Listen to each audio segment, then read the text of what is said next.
Hello मेरे प्यारे राम भक्तों, आप सभी लोग कुशल होंगे। आज हम सभी लोग अपने महाकाव्य रामायण के द्वारा विज्ञान को चमत्कृत करने वाले कुछ फैक्ट आप लोगों के सामने रखने जा रहे हैं, जिनको सुन करके आपको अपने धर्म में और अपनी रामायण में, अपने महाकाव्य में गर्व का अनुभव होगा और कितना शास्त्र हमारा विज्ञान की जननी है ये कहने में भी संकोच नहीं होगा कि हमारे ही शास्त्र से विज्ञान का जन्म हुआ। तो दोस्तों, सबसे यक्ष प्रश्न ये है कि रावण द्वारा माता सीता का हरण करके श्रीलंका जाते समय पुष्पक विमान का मार्ग क्या था, उस मार्ग में कौन सा वैज्ञानिक रहस्य छुपा हुआ है, उस मार्ग के बारे में हजारों साल पहले कैसे जानकारी थी। आज हम ऐसी ही चीज़ों को अपने वीडियो के माध्यम से फैक्ट के रूप में, जिसको विज्ञान ने भी माना है, वो आज आपके सामने हम रखने जा रहे हैं। रावण ने माता सीता का अपहरण पंचवटी, नासिक, महाराष्ट्र से किया है, कुछ विद्वानों का मत था, जिसको अब विज्ञान भी उसको प्रमाणित कर रहा है। और रावण ने माता सीता का अपहरण जब पंचवटी, नासिक, महाराष्ट्र से किया और पुष्पक विमान द्वारा हम्पी, कर्नाटक, लेपाक्षी, आंध्र प्रदेश होते हुए श्रीलंका पहुंचा।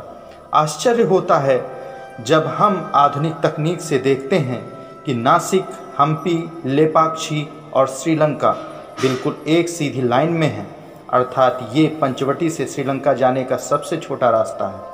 अब आप ये सोचिए कि उस समय गूगल मैप नहीं था तो शॉर्टेस्ट वे कैसे बता देता, या किसने बताया, या गूगल मैप जैसी तकनीक क्या रही है, फिर कैसे उस समय ये पता किया गया कि सबसे छोटा और सीधा मार्ग कौन सा है।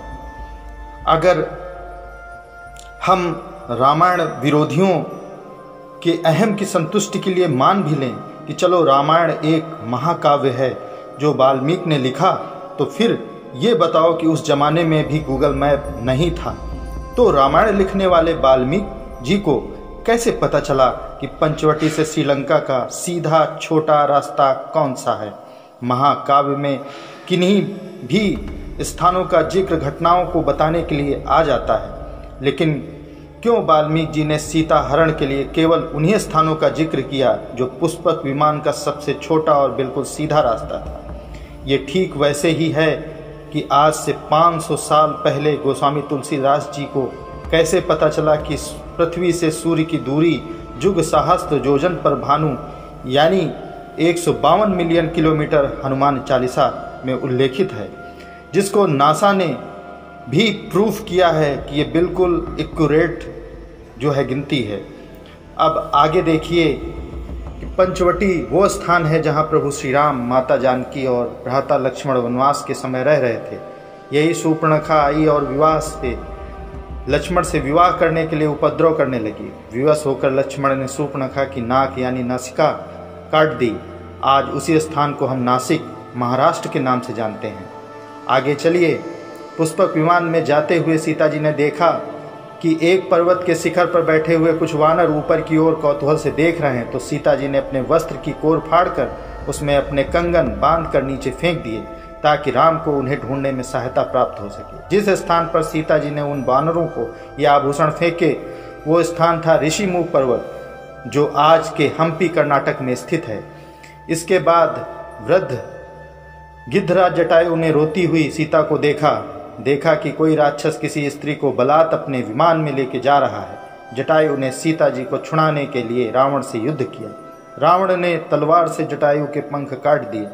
इसके बाद जब राम और लक्ष्मण सीता जी को ढूंढते हुए पहुंचे तो उन्होंने दूर से ही जटायु को सबसे पहला संबोधन हे पक्षी कहते हुए किया, और उस जगह का नाम दक्षिण भाषा में लेपाक्षी, आंध्र प्रदेश है।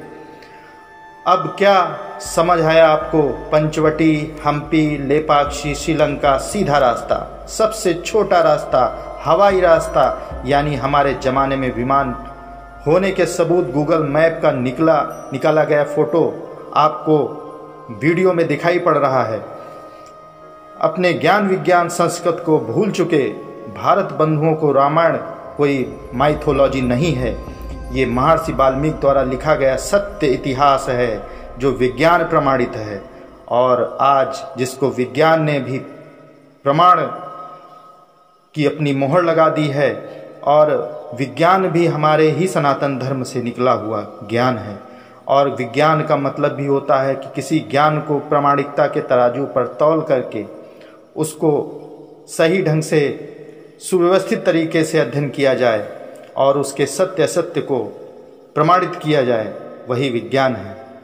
तो हम अपने धर्म पे और अपने शास्त्र पे गर्व का अनुभव करते हैं। तो इसी बात को लेकर के हम लोग जोर से जयकारा लगाते हैं, सियावर रामचंद्र की जय, हनुमान जी की जय।